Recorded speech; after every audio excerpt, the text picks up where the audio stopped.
പ്രഭാത സൂര്യൻ വെണ്ടക്കായമ തട്ടി പ്രതിഫലിക്കവേ പുതിയ ദിവസത്തെ ഒരു പിടി കാഴ്ചകളുമായി നിങ്ങളുടെ മുമ്പിൽ വീണ്ടും ശ്രീജ. എല്ലാവർക്കും നമസ്കാരം. എല്ലാവരും സുഖമായിട്ടിരിക്കണമെന്ന് വിശ്വസിക്കുന്നു.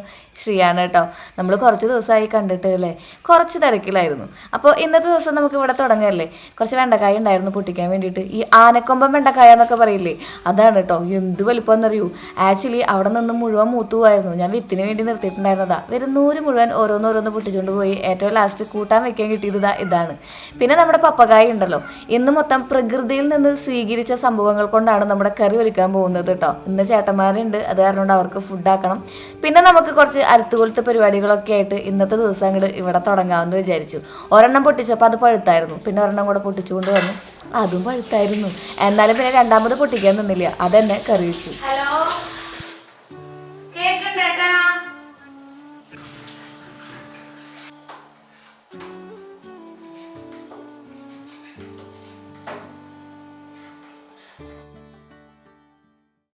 പപ്പക്കായ നമ്മുടെ പ്രീതിയുടെ മിക്സർ ഗ്രൈൻഡറിൽ ഇട്ടൊന്ന് കറക്കി ഉപ്പേരി വെച്ചിട്ട് ഒരു ചമ്മന്തി ഉണ്ടാക്കാമെന്ന് വിചാരിച്ചു. എന്നിട്ട് പതുക്കെ നമുക്ക് ഇവിടെ നിന്ന് ഒരു ഫംഗ്ഷൻ അറ്റൻഡ് ചെയ്യാൻ വേണ്ടിയിട്ട് പീച്ചി വരെ പോകേണ്ട ആവശ്യമുണ്ട് കേട്ടോ. ഞാനങ്ങനെ ഇൻഫ്ലുവൻസേഴ്സിൻ്റെ മീറ്റപ്പോ അല്ലെങ്കിൽ അങ്ങനെയുള്ള കാര്യങ്ങളൊന്നും പങ്കെടുക്കാറില്ലാത്ത കാരണം ഇപ്രാവശ്യം വിളിച്ചപ്പോൾ നോ പറഞ്ഞില്ല, പോവാമെന്ന് വിചാരിച്ചു. ഈ ബാക്കിയുള്ളവരെ ബുദ്ധിമുട്ടിപ്പിക്കണ്ടേന്ന് വിചാരിച്ചിട്ടാണ് ഞാൻ അതിൽ നിന്നൊക്കെ ഒഴിഞ്ഞു മാറി നിൽക്കുന്നത് കേട്ടോ. പക്ഷേ ഇപ്രാവശ്യം ഇവിടെ അടുത്ത് വന്നപ്പോൾ ഞാൻ വിചാരിച്ചു അത്ര വലിയ ഫംഗ്ഷനല്ല, അന്ന് വലിയ ഫംഗ്ഷനാണ്. അന്ന് മെയിൻലി ഇൻഫ്ലുവൻസേഴ്സിനെ നമ്മളിങ്ങനെ യൂട്യൂബ് ഇവന്റ് അങ്ങനെയുള്ള കാര്യങ്ങളൊന്നും അല്ല, ചെറിയൊരു വകുപ്പ് പോലത്തെ പരിപാടി. അതിൽ നമ്മളൊന്ന് ക്ഷണിച്ചു, അപ്പോൾ ഒന്ന് പോകാമെന്ന് വിചാരിച്ചു. ആ കൊണ്ടുവന്ന പപ്പകായും പഴുത്തിട്ടുണ്ടായിരുന്നു. പിന്നെ അത് രണ്ടാമത് പൊട്ടിക്കാൻ പോകാനായിട്ടുള്ള ഒരു മൂടില്ലാത്ത കാരണം കൊണ്ട് നമ്മുടെ നാടൻ പച്ചമുളകൊക്കെ ഇട്ടിട്ട് നന്നായിട്ട് എരിവിൽ കാച്ചിയെടുക്കാമെന്ന് വിചാരിച്ചു. അപ്പോൾ നമ്മൾ പച്ചമുളക് ചേച്ചിയുടെ കഴിഞ്ഞ ദിവസം പൊട്ടിച്ചുകൊണ്ട് വന്നിട്ടുണ്ടായിരുന്നില്ലേ, അതാണ് കേട്ടോ. അത് കുറച്ചൊക്കെ ഞാൻ പാവി നിർത്തിയിട്ടുണ്ട്. ബാക്കിയുള്ളതൊക്കെ ഇതരിഞ്ഞ് നമുക്ക് ഇന്നത്തെ കൂട്ടാനിലും ബാക്കിയുള്ള സംഭവങ്ങളിലൊക്കെ ഇടാമെന്ന് വിചാരിച്ചു. കുറച്ച് ദിവസമായി അടുക്കളയുടെ ഉള്ളിൽ കയറിയിട്ടും കുറേ വിഭവങ്ങളൊക്കെ ഉണ്ടാക്കിയിട്ടും നിങ്ങൾക്ക് വേണ്ടി ഷെയർ ചെയ്തിട്ടൊക്കെ ഒരു മൂഡുണ്ടായിരുന്നില്ല ഷൂട്ട് ചെയ്യാൻ വേണ്ടിയിട്ട്. ഇപ്പോൾ ബാക്ക് ടു ആ ഒരു വർക്കിലേക്ക് ഇങ്ങനെ വരുന്നതിൻ്റെ ഭാഗമായിട്ട് ഇന്നിപ്പോൾ തുടക്കമിട്ടിരിക്കുകയാണ്. നിങ്ങൾക്ക് എന്തെങ്കിലും സജഷൻസ് ഉണ്ടെങ്കിൽ പറയൂ കേട്ടോ, നമുക്കത് വ്ളോഗായിട്ടൊക്കെ ചെയ്യാം. കുറേ പേര് കർക്കിടകത്തിൻ്റെ സ്പെഷ്യലി ശ്രീ എന്നൊക്കെ ചോദിച്ച് ഒരുപാട് മെസ്സേജുകൾ അയച്ചായിരുന്നു ഇൻസ്റ്റാഗ്രാമിലൊക്കെ. കർക്കിടകത്തിന് കോഴിമരുന്ന്, ഇടിമരുന്ന്, ഈ വക സംഭവങ്ങൾ, കർക്കിടകക്കഞ്ഞിയൊക്കെയല്ലേ നമ്മൾ ഉണ്ടാക്കുന്നത്. അതൊക്കെ നമ്മൾ ഒരുപാട് വട്ടം ചെയ്തിട്ടുള്ള കാരണം കൊണ്ടാണ് ഞാൻ റിപ്പീറ്റ് ചെയ്യാത്തത്. ഇനിയിപ്പോൾ നിങ്ങൾക്ക് വീണ്ടും ഒരു വ്ളോഗായിട്ട് കാണണമെന്നുണ്ടെങ്കിൽ നമ്മൾ ചെയ്യും, ഇത്രയേ ഉള്ളൂ കേട്ടോ.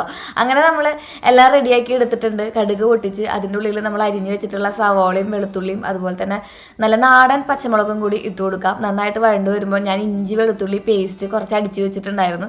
ഇതുപോലെ ഇങ്ങനെ സ്റ്റോർ ചെയ്ത് വെക്കുകയും ചെയ്യാം. അതായത് ഇഞ്ചിയും വെളുത്തുള്ളിയും തുല്യ അളവിലെടുത്തിട്ട് ഉപ്പും പിന്നെ കുറച്ച് വെളിച്ചെണ്ണയും കൂടി നന്നായിട്ട് നമ്മൾ പേസ്റ്റ് ചെയ്തെടുക്കും. എന്നിട്ട് സ്റ്റോർ ചെയ്ത് വെക്കുകയാണ് ചെയ്യുക കേട്ടോ.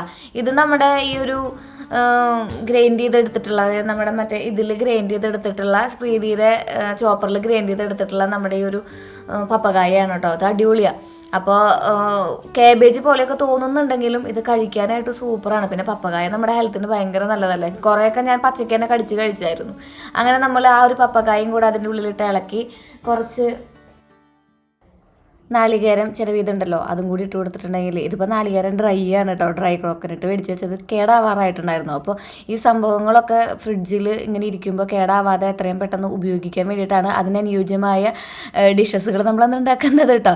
അപ്പോൾ അത് ഞാൻ മുമ്പേ കണ്ടിട്ടുണ്ടായിരുന്നു. അപ്പോൾ ഈ നാളികേരം ഇങ്ങനെയെങ്കിലും കഴിക്കണം. അപ്പോൾ അതിന് വേണ്ടിയിട്ടാണ് നമ്മൾ ഇന്ന് ഈ ഒരു തോരൻ തന്നെ വെച്ചത്. അപ്പോൾ അതങ്ങനെ കഴിഞ്ഞിട്ടുണ്ട്.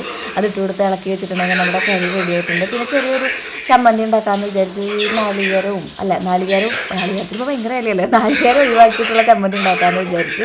നമ്മുടെ കുഞ്ഞുള്ളി, സവോളയും അതുപോലെ തന്നെ ഈ ഒരു ചമ്മന്തി ഉപയോഗിച്ച് നമുക്ക് പിന്നെ ഒരു കറിയും കൂടെ ഉണ്ടാക്കണം. അപ്പോൾ എനിക്കിന്ന് നേരില്ലാത്ത കാരണം കൊണ്ട് മൊത്തത്തിലൊരു കുറുക്ക് വിദ്യകളാണ് നമ്മൾ പ്രയോഗിക്കുന്നത്. അപ്പോൾ അതിൻ്റെ ഇടയിൽ കൂടെ കഥകൾ കേൾക്കുന്നുണ്ട്. ഞാൻ പുഴ മുതൽ എന്ന് പറഞ്ഞിട്ടുള്ളൊരു നോവൽ എങ്ങാണ്ട് കേൾക്കണം കേട്ടോ. ഞാൻ ഇനി കറക്റ്റായിട്ട് പറയാം. ഹൈഡ്രേഷൻ ഇമ്പോർട്ടൻ്റ് ആണ്. ഇടയ്ക്കിടയ്ക്ക് വെള്ളം കുടിച്ചുകൊണ്ടേ ഇരിക്കുക, ധാരാളം വെള്ളം കുടിക്കുക. നിങ്ങളുടെ ശരീരത്തിന് നല്ല ഹൈഡ്രേറ്റ് ആക്കി വയ്ക്കുക. സ്കിന്നൊക്കെ നല്ല ഗ്ലോ ആയിട്ടിരിക്കും, മറക്കണ്ട. അറ്റ്ലീസ്റ്റ് നമ്മുടെ വ്ളോഗ് കാണുമ്പോഴെങ്കിലും 2 വായ വെള്ളം കുടിക്കാൻ ശ്രമിക്കുക. അപ്പോൾ നമുക്ക് നമ്മുടെ ചോപ്പർ കൂട്ടനെ എടുക്കാം. എന്നിട്ട് നമുക്ക് അതിൽ കുഞ്ഞുള്ളി ധാരാളം അരിഞ്ഞിടാം. പിന്നെ കരിഞ്ഞിടാൻ കുറച്ച് മടിയായ കാരണം കൊണ്ട് സവാള ഒരു 3-4 എണ്ണം അധികം എടുത്തിട്ടുണ്ട്. നല്ല നാടൻ പച്ചമുളക് നമുക്കതിൽ അരിഞ്ഞിടാം. പിന്നെ നമ്മുടെ ഇഞ്ചി വെളുത്തുള്ളി പച്ചമുളകിൻ്റെ ഒക്കെ ഇഞ്ചിയും വെളുത്തുള്ളി ഒരു പേസ്റ്റ് ഉണ്ടല്ലോ, പച്ചമുളകിൻ്റെ ഒക്കെ കറക്റ്റാണ്. ആ പേസ്റ്റ് അതിലിട്ട് കൊടുക്കുക. എന്നിട്ട് നമുക്ക് ഇത് നന്നായിട്ടൊന്ന് ബാക്കി വന്നിട്ടുണ്ടായിരുന്ന കേട്ടോ ആ ഒരു പെട്ടിയിൽ കൊള്ളാത്തത്. അപ്പോൾ അത് നമ്മൾ ഇതിലിട്ട് കൊടുത്ത് ഇതൊന്ന് നന്നായിട്ട് ചോപ്പ് ചെയ്തെടുക്കാം കേട്ടോ. നമുക്ക് ഈ ചോപ്പറിനെ കുറിച്ച് പറയുമ്പോൾ എല്ലാവരും പറയാറുണ്ട് ശ്രീയുടെ ചോപ്പർ കണ്ടിട്ടാണ് ഞങ്ങൾ ചോപ്പർ മേടിച്ചതെന്നുള്ളത്. ഇത് ബട്ടർഫ്ലൈയുടെ ചോപ്പറാണ്. എനിക്ക് തോന്നിയിട്ടുള്ളത് ഇതിൻ്റെ ചെറുതാണ് കുറച്ചും കൂടി ലാസ്റ്റ് ചെയ്യുന്നതെന്ന്. പിന്നെ വലുത് കുഴപ്പമൊന്നുമില്ല കേട്ടോ. എനിക്കിപ്പോൾ ധാരാളം പച്ചക്കറികൾ അരിയേണ്ടി വരുന്ന കാരണമാണ് ഞാൻ വലുത് മേടിച്ചിട്ടുള്ളത്. ഇലക്ട്രിക് അടിപൊളിയാന്ന് പറയുന്നവരുണ്ട്. ഇലക്ട്രിക് ചോപ്പർ എൻ്റെ കയ്യിലുണ്ട്. പക്ഷേ എനിക്ക് അതിനേക്കാളും കുറച്ചും കൂടി ഇഷ്ടം തോന്നിയിട്ടുള്ളത് നമ്മുടെ ഈ ഒരു പണിയെടുത്തൊന്നും ഒരു തോന്നലും ഉണ്ടാവും രണ്ട് വലിക്കുമ്പോൾ. എന്നാൽ പിന്നെ അധികം പണിയായിട്ട് വരില്ല, കുറേ നേരം സമയം നമുക്ക് ലാഭിക്കാനും പറ്റും ഇവർ ഉപയോഗിച്ചിട്ടുണ്ടെങ്കിൽ. അപ്പം നമ്മൾ ആ ഒരു ചോപ്പ് ചെയ്ത് വെച്ചിട്ടുണ്ടായിരുന്ന ഉള്ളിയും അതുപോലെ തന്നെ കുഞ്ഞുള്ളിയും പിന്നെ സവോളയും ഈ വക സംഭവങ്ങൾ ചോപ്പറിൽ അടിച്ചിട്ടുള്ളതൊക്കെ നന്നായിട്ടൊന്ന് വഴട്ടി വന്നപ്പോൾ അതിലേക്ക് ഒരു തക്കാളിയും കൂടെ നമ്മൾ ആഡ് ചെയ്ത് കൊടുത്തു. അതിനുശേഷം അതിൽ മഞ്ഞപ്പൊടിയും മുളക് പൊടിയും മാത്രമേ ഇട്ടിട്ടുള്ളൂ കേട്ടോ, വേറെ ഒന്നും ഇട്ടിട്ടില്ല. ഇനി ഇത് നന്നായിട്ട് വഴണ്ട് വരുമ്പോൾ നമുക്ക് കറിവേപ്പിലയും കൂടി ഇട്ടിട്ട് ഇതിനെ നന്നായിട്ടൊന്ന് അരച്ചെടുക്കാം. അത് നമുക്ക് ചമ്മന്തിയായിട്ട് യൂസ് ചെയ്യുകയും ചെയ്യാം, വേറെ ഒരു പരിപ്പ് കൂട്ടാനിലേക്ക് അരപ്പായിട്ട് ഉപയോഗിക്കുകയും ചെയ്യാം. ഈ നാളികേരം കുറയ്ക്കാനുള്ള പരിപാടിയാണ് കേട്ടോ. ഒന്നാമത്തെ നാളികേരത്തിന് ഗംഭീര വിലയാണ്. നമുക്കവിടെ വീട്ടിൽ കിട്ടുമെന്ന് പറഞ്ഞാലും സംഭവം ഗംഭീര വിലയായിട്ടാണ് ഇരിക്കുന്നത്. അപ്പോൾ പിന്നെ നാളികേരം എന്ന് പറയുന്നത് അത്ര അങ്ങോട്ട് ഒരു ഹെൽത്തി ആയിട്ടുള്ള സംഭവം ഒന്നല്ല. കാര്യം നല്ലതാണ് കുറച്ചും കൂടെ. എന്നാലും നമ്മൾ ഫാറ്റ് ലോസ് ഒക്കെ നോക്കുന്ന ആൾക്കാർക്ക് നാളികേരത്തിൻ്റെ സംഭവം അത്ര അടിപൊളിയല്ല. അപ്പോൾ ചേട്ടന്മാർക്കുള്ള കഞ്ഞി സംഭവങ്ങളൊക്കെ റെഡിയാക്കി കൊടുത്തിട്ടുണ്ട്. പരിപ്പും നമ്മളൊന്ന് കഴുകി അടപ്പത്ത് വെച്ചിട്ടുണ്ട്, നമ്മൾ നേരത്തെ പറഞ്ഞ കറി ഉണ്ടാക്കാൻ വേണ്ടിയിട്ട്. അതോടൊപ്പം തന്നെ മത്തങ്ങ ഉണ്ടല്ലോ, അതാണ് നമ്മളിന്ന് കഷ്ണങ്ങളായിട്ട് ഉപയോഗിക്കുന്നത് കേട്ടോ. മത്തങ്ങ കുറച്ചധികം ദിവസമായി നമ്മുടെ ഫ്രിഡ്ജിൽ ഇരിക്കണം. അപ്പോൾ മത്തങ്ങ കൂട്ടി നമുക്ക് കറികൾ കൊടുക്കുന്നതിൻ്റെ ഇടയിലാണ് ചേട്ടന്മാർ വിളിച്ചത് കുടംപുളി ഉണക്കാൻ വരുന്നുണ്ടോ മാളൂ എന്ന് ചോദിച്ചിട്ട്. അപ്പോൾ നമ്മുടെ ഇവിടെ ധാരാളം കുടംപുളി വീണിട്ടുണ്ട് കേട്ടോ. അപ്പോൾ ചേട്ടന്മാർ ഫുഡ് കഴിച്ചുകൊണ്ടിരിക്കുക.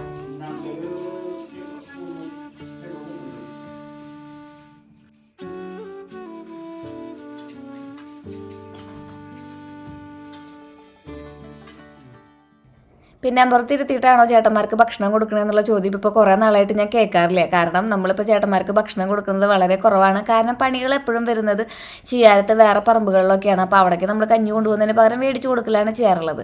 അപ്പോൾ ഇന്ന് ആ ചോദ്യം വന്നില്ലാത്തതിന് പകരം ഞാനായിട്ട് പറയട്ടെ, നമ്മളെല്ലാവരും ഇവിടെ ഇരുന്നിട്ടാണ് കേട്ടോ ഭക്ഷണം കഴിക്കാറുള്ളത്. അപ്പം അച്ഛൻ ഉണ്ടാകണ്ടോ ഇവിടെ ഇരുന്ന് ഭക്ഷണം കഴിക്കണത്? അച്ഛന് കൊപ്പക്കായ ഉപ്പേരിയും നമ്മുടെ പപ്പായ ഉപ്പേരിയും അതോടൊപ്പം തന്നെ ചമ്മന്തിയും കൂട്ടിയിട്ട് അച്ഛനും ഇവിടെ ഇരുന്ന് ഭക്ഷണം കഴിക്കുന്നുണ്ട്. എല്ലാവരും നമ്മൾ അവരുടെ കൂടി ചേർന്നിട്ടാണ്. നമുക്ക് ഈ സോഷ്യൽ മീഡിയയുടെ അപ്പുറത്തൊരു ലോകം ഉണ്ട് കേട്ടോ, വളരെ സാധാരണക്കാരായിട്ട് ജീവിക്കുന്ന ഒരു ലോകം.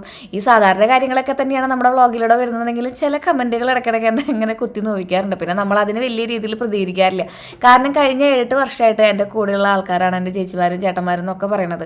ഞാൻ എങ്ങനെയാണെന്നുള്ള കാര്യം അവർക്ക് വ്യക്തമായും സുതാര്യമായും അറിയാവുന്നത് കൊണ്ടും ഞാൻ ഒരുവിധം കാര്യങ്ങളൊക്കെ വ്ളോഗിലൂടെ ഷെയർ ചെയ്യാറുള്ള കാരണം കൊണ്ടും പ്രത്യേകിച്ച് അതിനൊരു എക്സ്പ്ലനേഷനൊന്നും ആവശ്യമില്ല. പോണ വഴിക്ക് ഒരു മത്തങ്ങ വായിലിട്ടിട്ട് അച്ഛൻ തിരിച്ച് പണിക്ക് ഇറങ്ങിയിട്ടുണ്ട്. വാഴയ്ക്ക് വളം ഇടലും വാഴകൾ വലിച്ച് കെട്ടലൊക്കെയാണ് പരിപാടി. നമ്മുടെ റോബസ്റ്റ് വാഴയൊക്കെ നന്നായിട്ട് കൊലച്ച് ഇങ്ങനെ ആനക്കൊമ്പ് പോലെ താഴെ മുട്ടി നിൽക്കുന്നുണ്ട്. റോബസ്റ്റ് വാഴയ്ക്ക് വലിയ ഹൈറ്റ് ഇല്ലാത്ത കാരണം കൊണ്ടേ അതിങ്ങനെ താഴെ മുട്ടിയിട്ട കൊലയൊക്കെ നിൽക്കണം. അപ്പോൾ അത് കുത്തൊക്കെ കൊടുക്കണം. ആ പരിപാടികളിലാണ് ചേട്ടന്മാർ കേട്ടോ. അപ്പോൾ നമ്മൾ മത്തങ്ങയും അതുപോലെ തന്നെ തക്കാളിയും പച്ചമുളകും കൂടി നമ്മുടെ വെന്ത് വന്നിട്ടുള്ള പരിപ്പിലേക്ക് ഇട്ട് കൊടുത്തിട്ടുണ്ട്. കുറച്ച് വെള്ളം കൂടി ഒഴിച്ച് ഞാൻ അതൊന്ന് അടിച്ചെടുത്തിട്ടുണ്ട്. ഒരു ഒറ്റ വിസിലോ അല്ലെങ്കിൽ ഒരു 2 വിസിലോ ഒക്കെ മതി, അപ്പോഴേക്കും അതൊക്കെ വെന്ത് വരും. പിന്നെ നമ്മൾ മുട്ട പൊരിക്കലാണ്. ഇനിയിപ്പോൾ കുറച്ച് ഇഞ്ചി വെളുത്തുള്ളി പേസ്റ്റ് അടിച്ച് വെച്ച കാരണം കൊണ്ട് ഇവിടെ ഇനി മുട്ട പൊരിക്കുന്നതിൽ വരെ എന്ന് പറയില്ലേ, പപ്പടം കാച്ചുന്നതിൽ വരെ ഞാൻ അതിടും. കാരണം അതെനിക്ക് ഭയങ്കര ഇഷ്ടമാണ്. ഇഞ്ചി വെളുത്തുള്ളിയിലേക്ക് ഒരു ടേസ്റ്റും പിന്നെ പച്ചമുളകിൻ്റെ ഒരു എരിവും പിന്നെ ഉപ്പ് ഇടുന്ന കാരണം കൊണ്ട് നമുക്ക് ഉപ്പൊന്നും അധികം ചേർക്കേണ്ടിയൊന്നും വരില്ല. അപ്പോൾ അത് കാരണം കൊണ്ട് ഞാൻ മുമ്പ് അതിൻ്റെ റെസിപ്പി ഞാൻ ചെയ്തിട്ടുണ്ട് കേട്ടോ. അതായത് അതൊരു എളുപ്പപ്പണിയാണ്. നമുക്ക് ഇഞ്ചി വെളുത്തുള്ളി മീൻസ് അതിനെക്കുറിച്ച് ചിന്തിക്കേ വേണ്ട ഇങ്ങനെ ചെയ്ത് വെച്ചിട്ടുണ്ടെങ്കിൽ. അപ്പോൾ അത് നമ്മളൊന്ന് മാറ്റി വെച്ചിട്ടുണ്ട്. അതിന് നമുക്ക് മുട്ട പൊരിച്ചെടുത്താൽ മതി. അപ്പോഴേക്കും നമ്മുടെ ഈ ഒരു പരിപ്പും അതുപോലെ തന്നെ മത്തങ്ങയും ഒക്കെ വെന്ത് വന്നിട്ടുണ്ടായിരുന്നു. ഹായ്, അതിലേക്ക് നമ്മൾ ഈ ചമ്മന്തിയുടെ ടേസ്റ്റ് ആലോചിച്ചിട്ട് പതുക്കെ ഇങ്ങനെ വായിന്ന് വെള്ളം ഇറങ്ങി പോവുക. കാരണം അത്രയും ടേസ്റ്റ് ആയിരുന്നു അത് ചമ്മന്തിയോടെ തന്നെ കഴിക്കാൻ വേണ്ടിയിട്ട്. ആ ചമ്മന്തിയാണ് നമ്മൾ എന്ത് ചെയ്തത്, നമ്മൾ ചേട്ടന്മാർക്ക് കഞ്ഞി കൊടുത്ത് ബാക്കിയുള്ള ഭാഗം ഉച്ചയ്ക്ക് ചോറിന് അവർക്ക് ഇത്തിരി മാറ്റി വെച്ചു. ബാക്കിയുള്ള മൊത്തം ചമ്മന്തി പോലെ ആക്കിയിട്ടുണ്ടായിരുന്നല്ലോ, ഒരു പേസ്റ്റ് ആക്കിയിട്ടുണ്ടായിരുന്നല്ലോ നമ്മൾ. അത് നമ്മൾ ആ പരിപ്പിൻ്റെ കറിയിലേക്ക് ഒഴിച്ചു കൊടുക്കുക ചെയ്തത് കേട്ടോ. നല്ല ടേസ്റ്റാണ് അങ്ങനെ കഴിക്കാൻ വേണ്ടിയിട്ട്. ഇത് സാധാരണ നമ്മുടെ കടുകും വട്ടൽമുളകും വേപ്പിൻ്റെ ഇലയൊക്കെ ഇട്ടിട്ട് ഒന്ന് കടുക് കാച്ചി എടുത്തിട്ടുണ്ടെങ്കിൽ കറി സെറ്റായിട്ടോ. ഇത് അടിപൊളി കറിയാണ്, നിങ്ങളൊന്ന് ചെയ്ത് നോക്കണേ.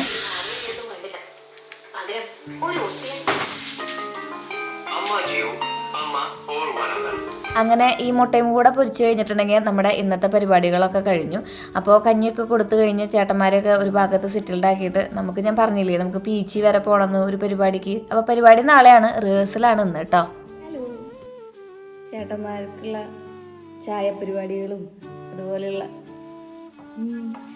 നമ്മുടെ പണികൾ, അടുക്കള പണികളൊക്കെ കഴിഞ്ഞു. അപ്പം ഞാൻ വിചാരിച്ചു നമുക്ക് നെയിൽ പോളിഷ് ഇടാമെന്ന്. ആക്ച്വലി നമുക്കിന്ന് ഉച്ചയ്ക്ക് ഒരു ഫങ്ഷൻ അല്ല, നാളെയാണ് ഫങ്ഷൻ. അപ്പം അതിൻ്റെ ഒരു റാമ്പ് വാക്കും കാര്യങ്ങളൊക്കെ ഉണ്ട്. ഞാൻ പൊതുവേ ഈ യൂട്യൂബേഴ്സിൻ്റെ പരിപാടിക്കും ഇൻഫ്ലുവൻസേഴ്സിൻ്റെ പരിപാടിക്കുമൊന്നും പോവില്ലെന്നാണല്ലോ നിങ്ങളുടെ പരാതി. ഞാൻ ഇന്നൊന്ന് പോയി കളയാമെന്ന് വിചാരിച്ചു. അപ്പം ഞാൻ നെയിൽ പോളിഷ് ഇടുന്ന തിരക്കില്ല. ആക്ച്വലി ഞാൻ നമ്മുടെ മറ്റേ ഫേക്ക് നെയിലൊക്കെ വെക്കണം എന്നൊക്കെ വിചാരിച്ചിട്ട് ഇതൊക്കെയായിരുന്നു നമ്മുടെ ഇൻസ്റ്റാഗ്രാമിലേക്ക് ഒരു വീഡിയോ ഇടാൻ വേണ്ടിയിട്ട്, ഓണം സീരീസിൻ്റെ ഭാഗമായിട്ട്. ഇപ്പം നേരെ ഇന്ന് അപ്പം ഞാൻ വിചാരിച്ചു വെറുതെ ഒന്ന് നെയിൽ പോളിഷ് ഇട്ടിട്ടെങ്കിലും പോവാം. ശ്രീകുട്ടനും ഭാഗ്യനും ഒക്കെ ഉണ്ട് നമ്മുടെ കൂടെ. അപ്പം ഞാൻ പീച്ചി ഡാമൊക്കെ കാണാമെന്ന് വിചാരിച്ചിട്ട് ഇരിക്കണം കേട്ടോ. അപ്പം നമുക്ക് പതുക്കെ ഉയലൂ പോവാം. നമുക്ക് ഉടനെ ഒരു സ്ഥലത്തേക്ക് ഞാൻ ഡ്രൈവ് ചെയ്യാത്ത കാരണം കൊണ്ട് എനിക്ക് എവിടേക്കെങ്കിലുമൊക്കെ എത്തിപ്പെടണം എന്നുണ്ടെങ്കിൽ കുറേ ആൾക്കാരെ ബുദ്ധിമുട്ടിപ്പിക്കണം. ഭാഗ്യനെ ബുദ്ധിമുട്ടിപ്പിക്കണം, അല്ലെങ്കിൽ ചേച്ചീനെ അമ്മേനെ ആരെങ്കിലുമൊക്കെ വിളിക്കണം. എന്നെ ഒറ്റയ്ക്കാണെങ്കിൽ ഇവരാരും വിടില്ല. ഞാൻ എങ്ങനെയാണ് വിചാരിക്കാറുണ്ട് കേട്ടോ. ഒരു 3-4 കൊല്ലം ഒറ്റയ്ക്ക് പൂനെയിൽ തന്നെ പോയി ഇൻഡിപെൻഡൻ്റായി വന്ന ഞാൻ കുറച്ച് നാൾ ഭാഗ്യൻ്റെ അണ്ടറിൽ ജീവിച്ചപ്പോൾ വീണ്ടും ഡിപ്പെൻഡൻ്റായി ഈ ഒരു കാര്യത്തിൽ, യാത്ര ചെയ്യുന്ന കാര്യത്തിൽ. ബാക്കിയുള്ള കാര്യങ്ങളിലൊക്കെ ഞാൻ ഓക്കെയാണ്. ആക്ച്വലി എന്താ പ്രശ്നം എന്ന് വെച്ചിട്ടുണ്ടെങ്കിൽ ഭാഗ്യൻ എങ്ങോട്ടും വിടില്ല. അപ്പോൾ എൻ്റെ കൂട്ടുകാരികളുടെ അടുത്തോ അല്ലെങ്കിൽ എൻ്റെ ചേച്ചിമാരുടെ അടുത്തോ അനിയത്തിമാരുടെ അടുത്തോ ഒക്കെ എനിക്ക് പറയാനുള്ളത്, നിങ്ങൾ ഡ്രൈവിങ് പഠിക്കണം. സ്പെഷ്യലി കാർ പഠിച്ചാൽ നല്ലതായിരിക്കും. കാർ അല്ലെങ്കിൽ ഒരു ബൈക്കെങ്കിലും. നിങ്ങളുടെ കാര്യങ്ങൾക്ക് നിങ്ങൾ തന്നെ പോകണം. ഇപ്പോൾ ഭർത്താക്കന്മാർ വിടില്ല എന്നുണ്ടെങ്കിൽ കുടുംബകലഹം ഉണ്ടാക്കാമെന്ന് വിചാരിക്കരുത്. അവരെ കൺവീൻസ് ചെയ്ത് നമ്മൾ പോകാൻ ശ്രമിക്കണം. ഇവിടെ ഭാഗ്യം എങ്ങോട്ടും വിടില്ല വണ്ടിയുമേ. ഭയങ്കര പേടിയാണെന്നാണ് പറയുക. എനിക്ക് അറിഞ്ഞൂടെ എന്തിനാണ് എത്ര പേടിയെന്ന്. എന്തോരം ആൾക്കാർ ഞാൻ ചോദിക്കുന്നേ തിരിച്ച്, എല്ലാവരും പോണതല്ലേ ബൈക്കിലും കാറിലും ഒക്കെ, പിന്നെ എന്തിനീ പേടി? പക്ഷെ ആളെല്ലായിടത്തേക്കും ഉണ്ടാക്കി തരും. എന്നാലും നമുക്കൊരു തോന്നലുണ്ടാവില്ലേ, നമ്മൾക്ക് വേണ്ടി അവർ ബുദ്ധിമുട്ടണമെന്ന്. ആ ഒരു ഗിൽറ്റി ഫീലാണോ എനിക്ക്. അത് കാരണം കൊണ്ട് യൂട്യൂബേഴ്സിൻ്റെ മീറ്റപ്പിനും ബാക്കി കാര്യങ്ങൾക്ക് ഇപ്പോൾ ട്രിവാൻഡ്രത്തും കൊച്ചിയിലൊന്നും നടക്കുമ്പോൾ ഞാൻ പോവാത്തത്. ഇനിയിപ്പോൾ എനിക്ക് കുറച്ച് ഒന്ന് ഒറ്റയ്ക്ക് നടക്കാനൊരു അവസരം ഒറ്റയ്ക്ക് നടക്കാനല്ല, ഒറ്റയ്ക്ക് ട്രാവൽ ചെയ്യാൻ പഴയ പോലെ ആവാൻ ചെറിയൊരു അവസരം വരുന്നുണ്ട്. അപ്പോൾ അതൊന്ന് യൂട്ടിലൈസ് ചെയ്യണമെന്ന് ആഗ്രഹിക്കുന്നു. എനിക്ക് ഒറ്റയ്ക്ക് യാത്ര ചെയ്യാനും ഒറ്റയ്ക്ക് എന്നല്ല, ആരും ബുദ്ധിമുട്ടിപ്പിക്കാത്ത യാത്ര ചെയ്യാനും ആരെ ബുദ്ധിമുട്ടിപ്പിക്കാത്ത കാര്യങ്ങൾ ചെയ്യാനാണ് പൊതുവെ ഇഷ്ടം. ആരും ബുദ്ധിമുട്ടരുത് നമുക്ക് വേണ്ടിയിട്ട്. നമുക്ക് വേണ്ടി ബുദ്ധിമുട്ടാനാണല്ലോ, നമുക്ക് വേണ്ടി നമ്മൾ ബുദ്ധിമുട്ടാനാണല്ലോ ദൈവം നമുക്ക് കാലും കൈയൊക്കെ തന്നിരിക്കണം. പക്ഷേ വൺസ് നമ്മൾ ഒരാൾ പറയുന്നത് കേട്ട് നിന്നിട്ടുണ്ടെങ്കിൽ പിന്നെ അവർ നമ്മളങ്ങോട്ട് ഭാഗ്യൻ്റെ പോലെ എല്ലാം പിന്നെ അവർ പറയണതൊക്കെ കേട്ടങ്ങോട്ട് ജീവിക്കേണ്ടി വരും നമ്മൾ. ഇവിടെ എനിക്ക് ആ ഒരു കാര്യത്തിൽ ഇത്തിരി റെസ്ട്രിക്ഷൻസ് ഉണ്ട്. ഈ തനിയെ ട്രാവൽ ചെയ്യുന്ന കാര്യത്തിൽ മിക്കതും ഭാഗ്യം വരും കേട്ടോ. എന്നാലും എനിക്ക് എൻ്റെ മനസ്സിൽ ബുദ്ധിമുട്ടല്ലേ, അവരുടെ ബിസിനസ്സും കാര്യങ്ങളുടെ ഇടയിലൊക്കെ നമുക്കും കൂടി വേണ്ടിയിട്ട് എന്നുള്ളൊരു തോന്നലാണ്. അപ്പം നമുക്ക് പതുക്കെ പോവാം. ഈ കൈമ വേണ്ട, ഈ കൈ മറ്റിട്ട് പോയാലോ. വയോ.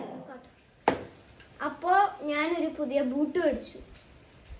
ബൂട്ട് ഏതാണെന്ന് ചോദിച്ചാൽ വെർട്ടെക്സ് ഹൈദ്ര എക്സ്, അതാണ് ബൂട്ട്.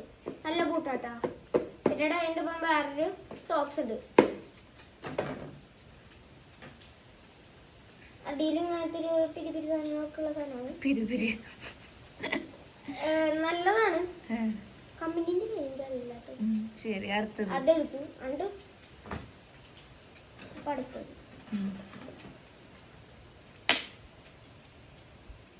അടുത്തത് ഇട്ട് കാണിക്കണ്ട. എന്തെങ്കിലും ഒരു സാധനം മേടിച്ചിട്ടുണ്ടെങ്കിൽ ഇപ്പം ഞാൻ നിങ്ങൾക്ക് കാണിച്ചു തരുന്നത് കണ്ടേ ശ്രീകുട്ടനും അതെ അമ്മ ചേട്ടന്മാർക്ക് ചേച്ചിമാർക്ക് കാണിച്ചു കൊടുത്തില്ലോ എന്നുള്ള ഒരു പരാതിയാണ്. അപ്പം അതാണ് ആൾ പുതിയ ഷൂ കാണിച്ചു തന്നത്. അപ്പം നമ്മൾ ഇറങ്ങാണ് കേട്ടോ.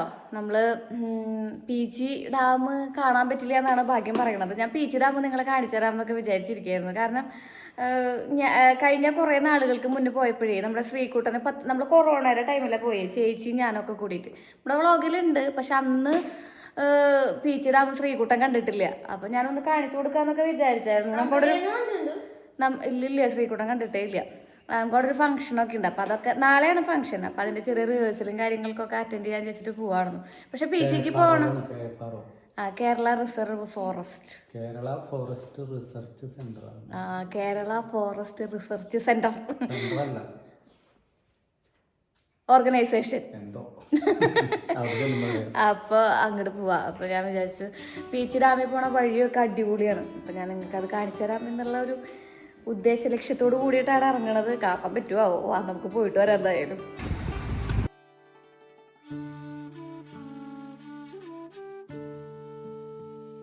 നമ്മുടെ കാറിൻ്റെ മുകളിലെ സൺറൂഫിലൂടെയുള്ള കാഴ്ചയാണ് കേട്ടോ ഈ കാണുന്നത്. ഇത് ആക്ച്വലി നമ്മൾ യൂട്ടിലൈസ് ചെയ്യാറേ ഇല്ല ഈ ഒരു പോർഷൻ.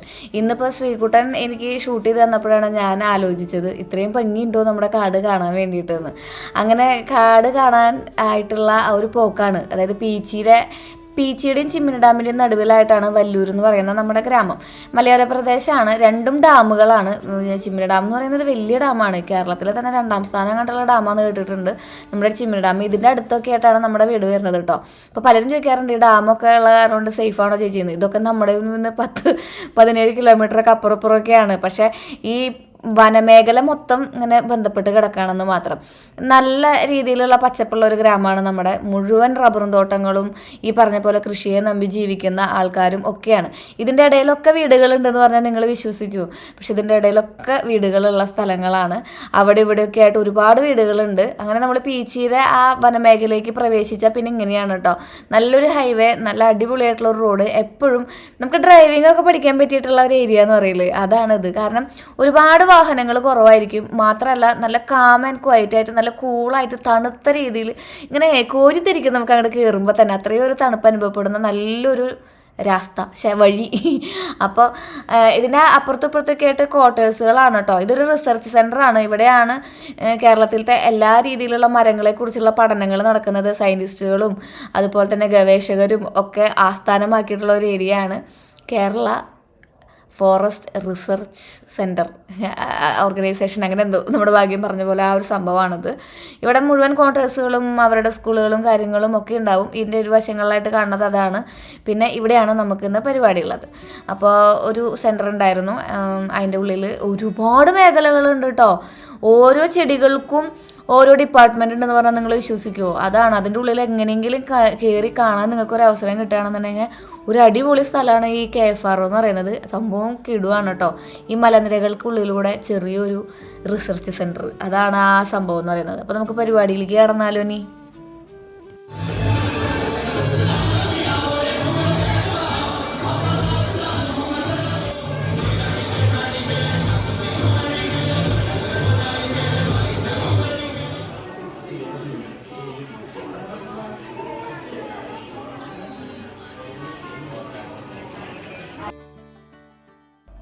ഒരുപാട് ഇൻഫ്ലുവൻസേഴ്സ് ഉള്ള പരിപാടികളൊന്നുമല്ല. നമ്മൾ തൃശ്ശൂർ നമ്മൾ അറിയുന്ന കുറച്ച് ആൾക്കാർ. എന്നെ ഇപ്പോൾ സിദ്ധി എന്ന് പറഞ്ഞിട്ടൊരു സാറാണ് അവിടെ നിന്ന് ക്ഷണിച്ചിട്ടുണ്ടായിരുന്നത്. പേഴ്സണലായിട്ട് ഒന്ന് വരുമോ ശ്രീ എന്ന് ചോദിച്ചപ്പോൾ ഞാൻ പറഞ്ഞു ഓക്കെ വരാം, ഇവിടെ അടുത്തല്ലേ, നമുക്കൊരു 7-8 കിലോമീറ്റർ ഉള്ളൂ ഇവിടെ നിന്ന് അങ്ങോട്ട്. അത് കാരണം കൊണ്ടാണ് നമ്മൾ അതിന് അറ്റൻഡ് ചെയ്യുന്നത് കേട്ടോ. അപ്പോൾ ഇതാണ് പരിപാടി എന്ന് പറയുന്നത്. റാമ്പ് വാക്കാണ്. ഞാൻ ആദ്യമായിട്ടാണ് ഈ പരിപാടി ചെയ്യുന്നത് കേട്ടോ.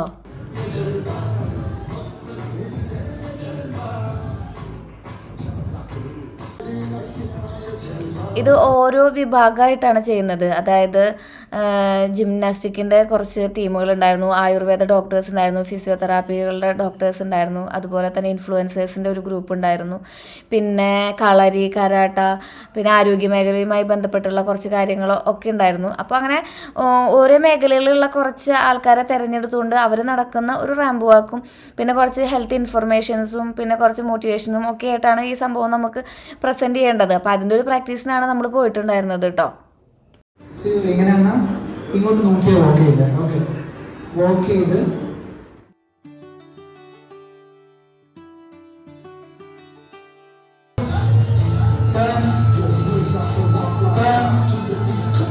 സ്പീഡ് വാക്ക്.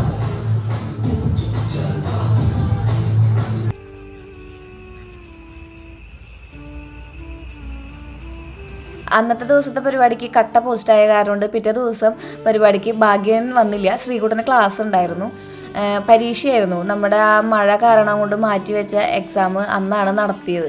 അല്ലെങ്കിൽ ശ്രീകുട്ടനും കൂടെ കൊണ്ടുപോയിരുന്നു. പക്ഷെ ഇന്ന് ഞങ്ങൾ 3 കൂടിയിട്ടാണ് കേട്ടോ, ഞാനും കുഞ്ഞനും ചേച്ചിയും കൂടിയിട്ടാണ് പരിപാടിക്ക് പോകുന്നത്. ഞങ്ങൾ പിറ്റേ ദിവസത്തെ ഫംഗ്ഷന് വേണ്ടി വന്നതാണ് കേട്ടോ. അപ്പോൾ ഞങ്ങൾ അവിടെ ഇറങ്ങി. പിന്നെ ഞങ്ങൾക്ക് ഇങ്ങോട്ട് നടക്കേണ്ടി വന്നായിരുന്നു. അപ്പം ഞങ്ങൾ കാടിൻ്റെ നടുവിലൂടെ വിജനമായ വീതിയിലൂടെ ഞാനും ചേച്ചിയും കുഞ്ഞനും.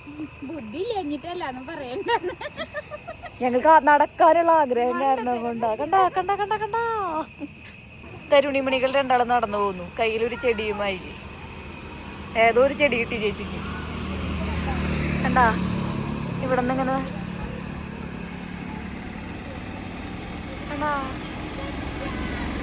ഇവന്റ് കുറച്ച് ഗ്രാൻഡായ കാരണം കൊണ്ട് കട്ട പോസ്റ്റ് ആയിരുന്നു. പിന്നെ ഞങ്ങൾ അവിടെ നിന്ന് വ്ളോഗ് എടുത്തു, അതുപോലെ തന്നെ കുറച്ച് റീൽ എടുത്തു. റീല് നിങ്ങൾ ഓൾറെഡി കണ്ടിട്ടുണ്ടാവും. ഇന്ന് കാലത്ത് ഞാൻ പോസ്റ്റ് ചെയ്തിട്ടുണ്ടായിരുന്ന റീലായിരുന്നു.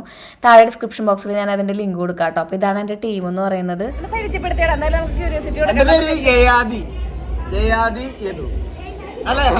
എന്റെ പേര് ശ്രീകുട്ടി സുനിൽകുമാർ. എൻ്റെ പേര് വർഷ. ഓക്കെ കേട്ടോ. അതെ, അപ്പോൾ ഇതാണ് ഞങ്ങളുടെ ടീം. ഞങ്ങളുടെ ടീമിന്റെ പരിപാടി തുടങ്ങാനായിട്ട് കുറച്ച് വൈകുമെന്ന് പറഞ്ഞു. അപ്പോൾ ഞങ്ങൾ ഡിസ്കഷനിലാണ്. ഡ്രസ് ചേഞ്ചിങ്ങിലും കാര്യങ്ങളും ഒന്നും നടത്തിയിട്ട് ഞങ്ങൾ കട്ട പോസ്റ്റാണ്. അപ്പോൾ കുറച്ച് നേരം കഴിയും കേട്ടോ. അപ്പോൾ ഞാൻ ബാക്കി വിശേഷങ്ങളൊക്കെ വഴിയെ കാണാം. ഞങ്ങളുടെ ടീമിൽ ഇനിയും കുറച്ച് പേര് വരാനുണ്ട് കേട്ടോ. വരുമ്പോൾ കാണിച്ചു തരാവേ. എല്ലാവരും തലേ ദിവസത്തെ ആ റിഹേഴ്സലിന് വന്നിട്ടുണ്ടായിരുന്നില്ല. ഇത്രയും ആൾക്കാരാണ് വന്നിട്ടുണ്ടായിരുന്നത്. ഇതിൽ ഞാൻ മാത്രമാണെന്ന് തോന്നുന്നു യൂട്യൂബിൽ കുറച്ചും കൂടെ ആക്റ്റീവായിട്ടുള്ള ആൾ. ബാക്കിയുള്ള എല്ലാവരും ഇൻസ്റ്റാഗ്രാമിലത്തെ ഇൻഫ്ലുവൻസേഴ്സാണ് കേട്ടോ. അപ്പോൾ നമ്മൾ പതുക്കെ റീൽ എടുക്കാൻ പോകുന്ന പോക്കാണത്. എൻ്റെ കൂടെ വന്നിട്ടുണ്ടെങ്കിൽ ചേച്ചിയും കുഞ്ഞിനും കൂടെ പോസ്റ്റ് ആവുന്ന അവസ്ഥയിലായിരുന്നു. അത്രയും വൈകിട്ട പരിപാടി തുടങ്ങിയത്. ഇത് കാട്ടുവാഴ. ഇതിന്റെ ഉള്ളിൽ നിന്നാണ് നമുക്ക് മറ്റേ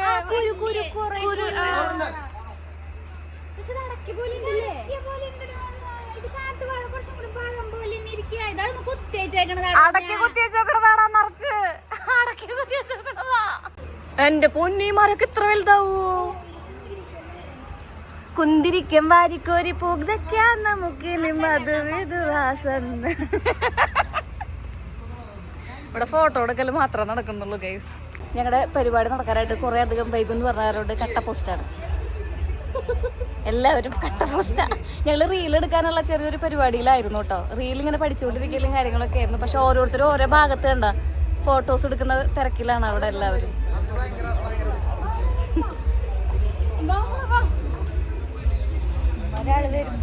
എന്നാലും ഇത്രയും നാൾ ഈ ഒരു ഇൻഡസ്ട്രിയിൽ നിന്നിട്ട് ഞാൻ ഇൻഫ്ലുവൻസേഴ്സിന് അല്ലെങ്കിൽ എൻ്റെ മേഖലയിൽ വർക്ക് ചെയ്യുന്ന ആൾക്കാരെ ആദ്യമായിട്ടാണ് കാണുന്നത്. അവരുടെ കൂടെ ആദ്യമായിട്ടാണ് ഒരു റീൽ എടുക്കുന്നതും. നല്ല അനുഭവമായിരുന്നു കേട്ടോ.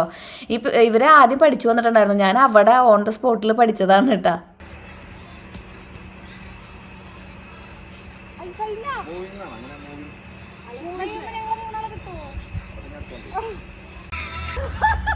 സുനിൽ പേരോ, ഫ്ലൈവെൽ മീഡിയ.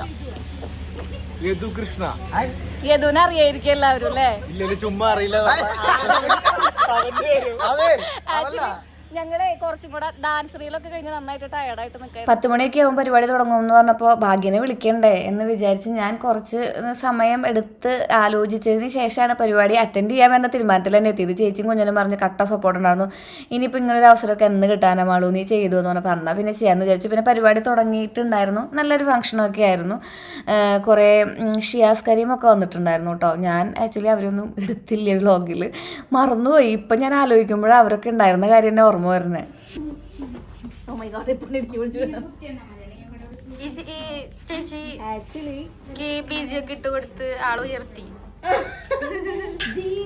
അങ്ങനെ നമ്മൾ ഒരു റൂമിൽ കയറി എല്ലാവരും കൂടെ ഒരുങ്ങുന്ന തിരക്കിലൊക്കെ ആയിരുന്നു കേട്ടോ. ഞാൻ സാരിയാണ് കൊടുത്തിട്ടുണ്ടായിരുന്നത്. നമുക്ക് അവിടെ നിന്ന് അവർ ഡ്രസ്സ് പ്രൊവൈഡ് ചെയ്തിട്ടുണ്ടായിരുന്നു. ഒരു കോഡ് സെറ്റോ മറ്റായിരുന്നു. പക്ഷെ അതിലെല്ലാവരും സംതൃപ്തരല്ലാത്തതുകൊണ്ട് നമ്മൾ നമ്മുടേതായ ഡ്രസ്സുകളാണ് അണിഞ്ഞിട്ടുണ്ടായിരുന്നത്.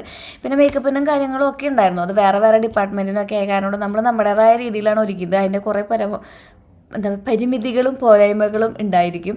പിന്നെ കുഞ്ഞിനും ചേച്ചിയുള്ള കാരണം കൊണ്ട്, പാവങ്ങൾ രണ്ടെണ്ണമുള്ള കാരണം കൊണ്ട് ഞാൻ കുറേ രീതിയിൽ അഡ്ജസ്റ്റായി പോയിട്ടോ. ഇവർ ഇങ്ങനെ പറയില്ലേ, നമുക്ക് നമ്മുടേതായ ഒരു വൈബിലുള്ള ആൾക്കാരെ കിട്ടുമ്പോൾ നമ്മളത് അങ്ങോട്ടായിട്ട് ജെല്ലാവുന്നു. അല്ലെങ്കിൽ പരിപാടി എനിക്ക് മിസ്സായേനെ കുഞ്ഞിനും ചേച്ചിയില്ലെങ്കിൽ.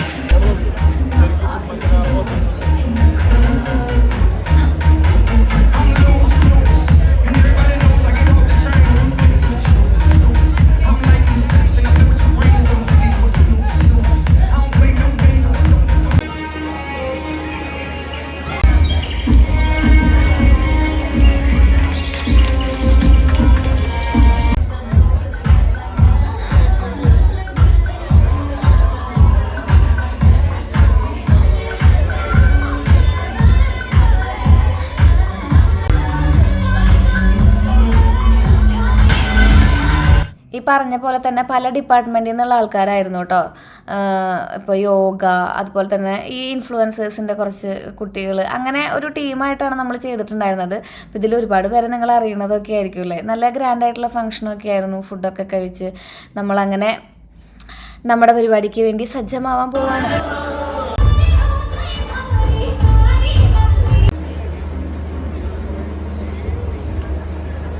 So yes, we have the nurses, the budding.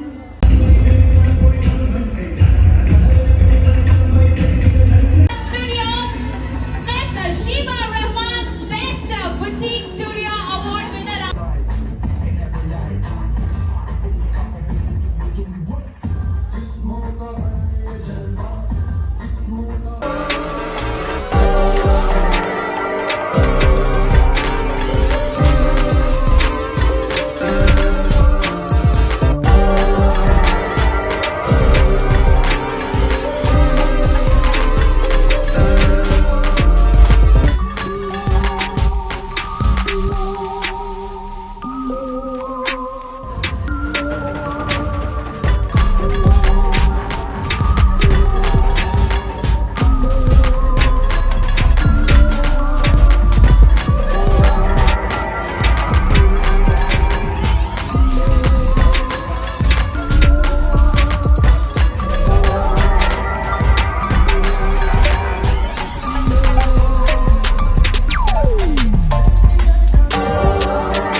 ഞാനിങ്ങനെ സ്റ്റിക്കൊക്കെ എടുത്ത് വന്ന് നിൽക്കുമ്പോൾ എനിക്കറിയാം എൻ്റെ മുന്നിലിരിക്കുന്ന നിങ്ങൾക്കൊക്കെ എന്നെക്കുറിച്ച് ഒരുപാട് സംശയങ്ങളൊക്കെയാണ് ഉണ്ടാകുക എനിക്കറിയാം. ഞാനും നിങ്ങളെയൊക്കെ പോലെ തന്നെ 2 കാലിൽ നടന്ന ആളാണ്. ഞാനൊരു ഫുട്ബോൾ പ്ലെയറാണ്. ഞാൻ കോഴിക്കോട് ജില്ലക്കാരനാണ്. കോഴിക്കോട് ജില്ലയ്ക്ക് വേണ്ടിയിട്ട് ജൂനിയർ ഫുട്ബോൾ ടീം കളിക്കാൻ വേണ്ടി പോകുമ്പം ഒരു അപകടം പറ്റിയിട്ടാണ് എൻ്റെ കാല് മുറിച്ച് കളഞ്ഞത്. ഒരു KSRTC ബസ്സും ബൈക്കും തമ്മിലുള്ള ആക്സിഡൻറ്റിലാണ് എൻ്റെ കാല് മുറിക്കപ്പെട്ടത്. എന്നോട് ഡോക്ടർമാർ ഒരിക്കലും നിൽക്കാനോ നടക്കാനോ പറ്റൂല ജീവിതത്തിൽ എന്ന് പറഞ്ഞതാണ്. ഒരുപാട് കാലം ഫിസിയോതെറാപ്പി ഒക്കെ ചെയ്തിട്ടാണ് ഈ ലെവലിൽ എത്തിയത്. ഇപ്പോൾ നിലവിൽ ഞാൻ ഇന്ത്യൻ ആംപ്യൂട്ടി ഫുട്ബോൾ ടീമിൻ്റെ ക്യാപ്റ്റനാണ്. എൻ്റെ മുന്നിലിരിക്കുന്ന ആൾക്കാർക്കെല്ലാം അതുപോലെ ജീവിതത്തിലുള്ള ചെറിയ ചെറിയ സങ്കടങ്ങളിൽ നിന്ന് പുറത്തു കടക്കാനുള്ള ശക്തി ഉണ്ടാവട്ടെ എന്ന് ഈ ഒരു അവസരത്തിൽ ഞാൻ ആശംസിക്കുകയാണ്. ഞാൻ അധികമൊന്നും പറയുന്നില്ല, ഇതിപ്പോൾ ഒരുപാട് സമയം ലേറ്റ് ആയിട്ടുണ്ട്. ഒരുപാട് കാര്യങ്ങളിൽ നമ്മൾ സങ്കടപ്പെട്ടിരിക്കുമ്പോൾ സാറ് ഭയങ്കരമായിട്ടുള്ളൊരു മോട്ടിവേഷനാണല്ലേ നമുക്ക് തന്നിട്ടുണ്ടാകുന്നത്. എന്തിനാണ് നമ്മൾ സങ്കടപ്പെടുന്നതെന്ന് തോന്നും.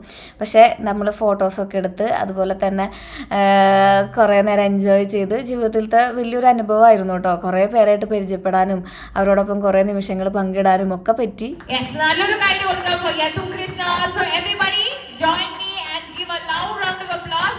Next I would like to welcome Dr. Sri Kuti Sunil Kumar. Everybody, let's give a loud round of applause and let's give a thank you so much for joining us today in Health Walk 2025. All right, thank you so much, ladies and gentlemen. Next we have Shrija Vakiraj. Shrija, thank you so much. Thank you for joining us on this very stage, Clubbing Fashion and Health Walk 2025. All right, thank you, Vimal. Now we have Yayati. So yes, ladies and gentlemen, let's give കുറച്ചുകൂടി ഒരു energy ഞാൻ expect ചെയ്യണം. I know it's a bit late, പക്ഷെ എന്നാലും a last ounce of energy. Yes, thank you so much. പരിപാടി finish ആവാനൊന്നും നമ്മൾ നിന്നില്ല കേട്ടോ, കാരണം അപ്പോഴേക്കും ഒരു 11 മണി 11:30 ആയിട്ടുണ്ടായിരുന്നു. ഇനി നമുക്ക് വീട്ടിൽ പോവാം. ഭാഗ്യം പുറത്ത് വെയിറ്റ് ചെയ്യുന്നുണ്ട്. സമ്മാനമൊക്കെ കിട്ടി. സമ്മാനം ഒരു മരത്തിൻ്റെ ഒരു ട്രോഫി. വീട്ടിലെത്തിട്ടാ. വീട്ടിലെത്തിയപ്പോൾ അമ്മ എങ്ങനെ അമ്മ എന്നെ കാണാൻ സുന്ദരി ഞാനും ഇവിടെ നിങ്ങൾക്ക് അടുത്ത് മുടിയൊക്കെ വാരി വലിച്ച് കെട്ടി തന്നോളി. ഇനി ഞാൻ പതുക്കെ വീട്ടിൽ കുളിക്കട്ടെ കേട്ടോ. അപ്പോൾ ഇതൊക്കെയാണ് നമ്മുടെ ഇന്നത്തെ വിശേഷങ്ങൾ എന്ന് പറയുന്നത്. ഞാൻ ആദ്യമായിട്ടാണ് കേട്ടോ റാമ്പ് വാക്കിൽ. ഭയങ്കര ലേറ്റൊക്കെ ആയി, എന്നാലും ഇവിടെ ഇപ്പോൾ 12 മണിയാ പറയും, എന്നാലും നല്ലൊരു അനുഭവമായിരുന്നു. കുറേ ഞാനിങ്ങനെ യൂട്യൂബിൻ്റെ പരിപാടികൾക്കൊന്നും പങ്കെടുക്കാറില്ല, അല്ലെങ്കിൽ ഒരു ഇൻഫ്ലുവൻസറായിട്ട് നിങ്ങളുടെ മുമ്പിൽ വരാറില്ല എന്നുള്ള പരാതി പലപ്പോഴും ഉണ്ടാവാറുണ്ട്. പക്ഷേ ഇൻഫ്ലുവൻസർ അല്ല എന്ന് എനിക്ക് തന്നെ ഞാൻ ഇൻഫ്ലുവൻസറാന്ന് പറയുമ്പോൾ ഞാൻ ആരും ഇൻഫ്ലുവൻസ് ചെയ്യില്ലല്ലോ എന്ന് വിചാരിക്കും. ചേച്ചിനും കുഞ്ഞിനൊക്കെ ഇങ്ങോട്ട് കൊണ്ടുവന്നുണ്ട്. അപ്പം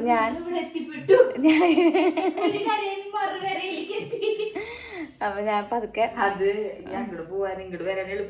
ചേച്ചി നാളെ കാലത്ത് 6:30 റെഡി ആവണം, ഭാഗ്യം കൊണ്ടാക്കും എന്ന് പറഞ്ഞിട്ടുണ്ട് കേട്ടാ. അപ്പോൾ ടാറ്റാ, ബൈ.